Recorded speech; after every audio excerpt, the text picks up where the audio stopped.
There's so much to talk about this morning. Let's start with NBC News national political correspondent Steve Kornacki at the big board. Steve, good morning. So where do things stand with the primary for the Senate in Pennsylvania? Yeah, good morning, Jose. What a close one we got here. You see it, Mehmet Oz, it's 0.2 percentage point. That is his statewide lead over David McCormick, just over 2,500 votes. So what is still in play in this race? A couple of important things to keep in mind here. Number one, it appears that the biggest source of outstanding votes is in Allegheny County. It's where Pittsburgh is. It's the Pittsburgh area, the biggest county in western Pennsylvania. It's also David McCormick's home county.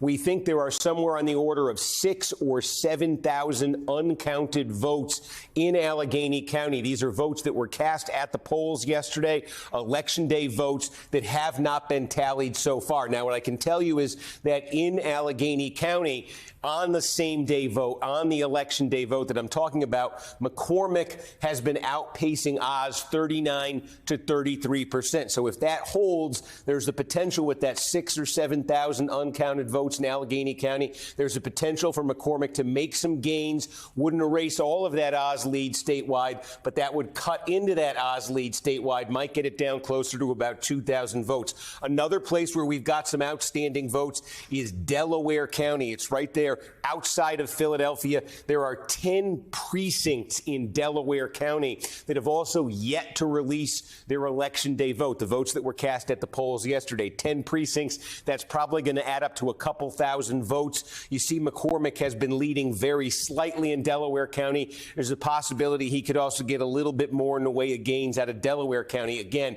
it would only erode that Oz lead a little bit statewide if he did. That means the big outstanding question here, and I think is going to settle this election, it's the mail-in ballots. Folks who either sent in their mail ballots, a week or 2 weeks ago. There are some counties that said, hey, we've just been compiling the mail-in ballots as they come in, and we're not even going to open them. We're not even going to count them until today, until the day after the election. There are thousands of mail-in ballots in different counties across the state that fall into that criteria. They were cast a while ago. Today they will be counted. There were also a number of mail-in ballots that were dropped off at the polls yesterday that just arrived in the mail late in the day yesterday.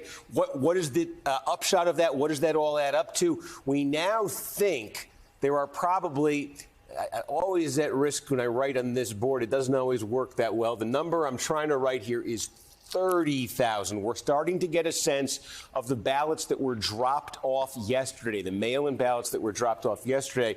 And now we think there may be about 30,000 uncounted mail-in ballots that today, tomorrow, sometime in the next couple days will be counted up. And the key here is that on the mail ballots, the vote by mail ballots, McCormick has been leading Oz so far on the mail ballots that have been counted by 9 points. So that could be a significant pool of votes. If McCormick continues to do better with the mail-in vote than Oz, if he continues to do so at the rate that he has been doing so, then that, coupled with what we're telling you in Allegheny County, coupled with Delaware County, that could be enough for McCormick to overtake Oz and to actually move back into first place. So that's the biggest variable. That's the biggest outstanding question right now.